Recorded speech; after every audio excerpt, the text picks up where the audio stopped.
Welcome back to The Explainer. Look, if you thought you were totally prepared for the ocean's darkest secrets after our last explainer ruined your beach plans, well, I've got some bad news for you. You are absolutely not. The ocean has thousands of years' worth of nightmares still waiting to be introduced, and today we're bringing 5 completely new ones right to the surface. These are not repeats, and honestly, they aren't even in the same category of deadly as the last batch. Today, we're diving headfirst into the ultimate evolutionary arms race. We're looking at the architecture of an escalation of extremes. Specifically, we're going to compare the bizarre biological adaptations and the incredibly deadly hunting mechanisms of 5 completely different marine nightmares. Because the one thing they all have in common, you will not see them coming. All right, up first, number 1, deceptive chemical warfare featuring the cone snail. So on the surface, this just looks like a beautiful souvenir beach shell, right? People pick them up, toss them in their pockets, take them home. But secretly, this thing is deploying an invisible chemical weapon that is way deadlier than its pretty exterior lets on. It attacks using this crazy harpoon-like tooth to inject one of the most complex venoms science has ever studied.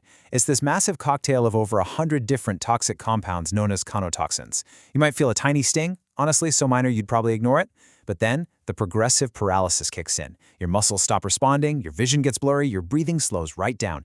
And the absolute most terrifying part of all this, there's literally never been an anti-venom created for it. Doctors basically just put you on life support and cross their fingers that your body fights it off.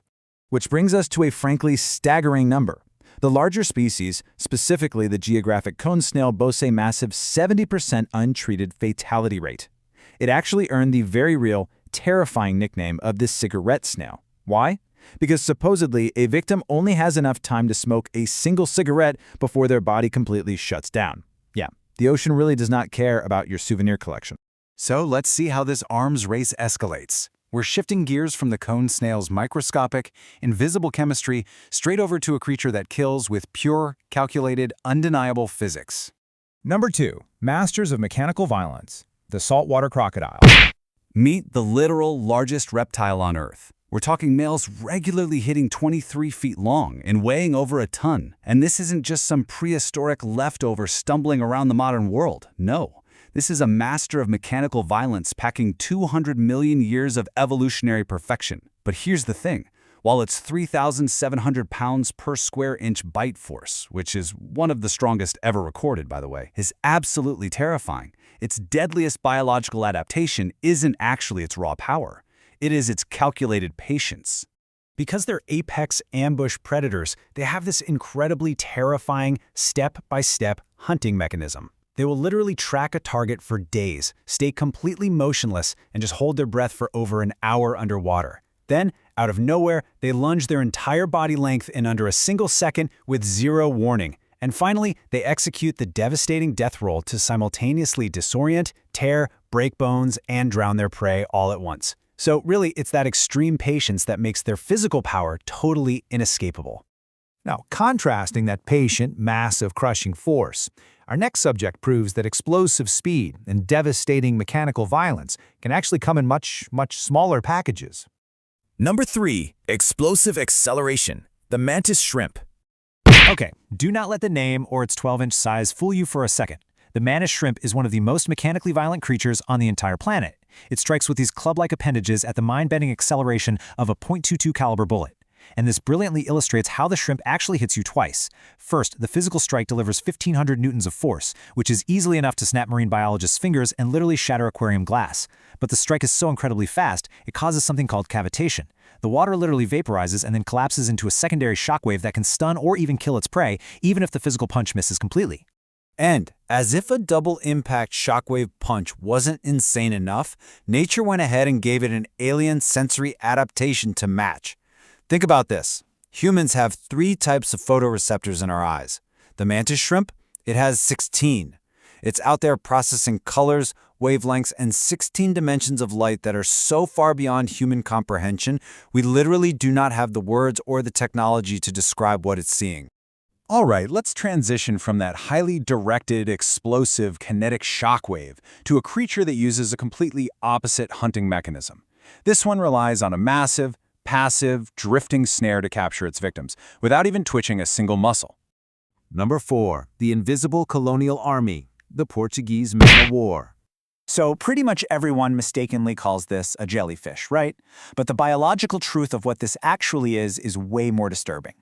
It's actually a siphonophore. That means it's a colonial organism made up of thousands of individual living creatures called zoos, and they're genetically specialized for different biological functions. Like some zoods form the float, some digest the food, and some form those venomous tentacles. Literally none of them can survive alone, but together they operate as one highly coordinated, incredibly deadly army. And trust me, that army is vast. They trail these invisible, highly venomous tentacles that average about 30 feet.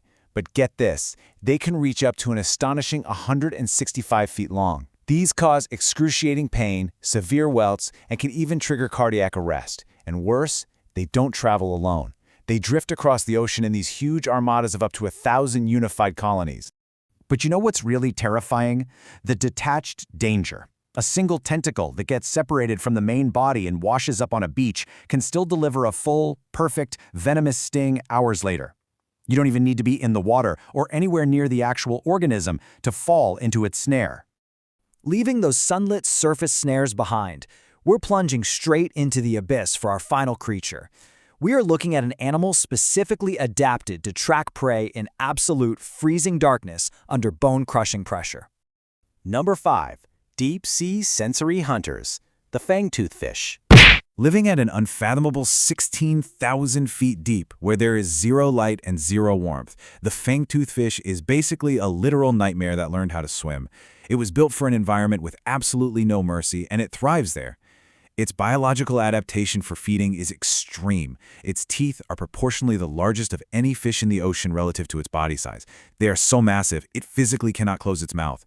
So it actually evolved specialized transparent sheets, these custom-built pockets right in the roof of its skull, just to absorb its own lower fangs and prevent it from impaling its own brain whenever it shuts its jaw. I mean, that is some incredible commitment to a hunting weapon. But think about it. How does it even find prey to use those teeth on in pitch blackness? Well, it hunts using a lateral line system of sensory cells all along its body.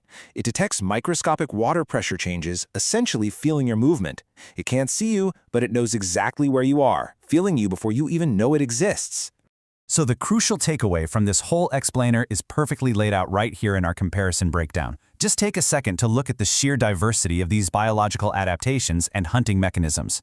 From invisible chemical harpoons and pure kinetic shockwaves to patient ambush death rolls, colonial venom snares, and deep-sea brain-protecting skull pockets, the ocean's evolutionary arsenal is endlessly creative and just equally terrifying.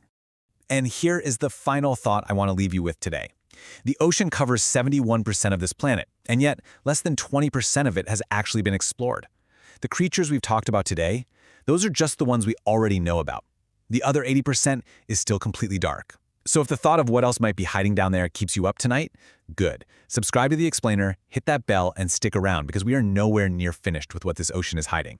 See you next time.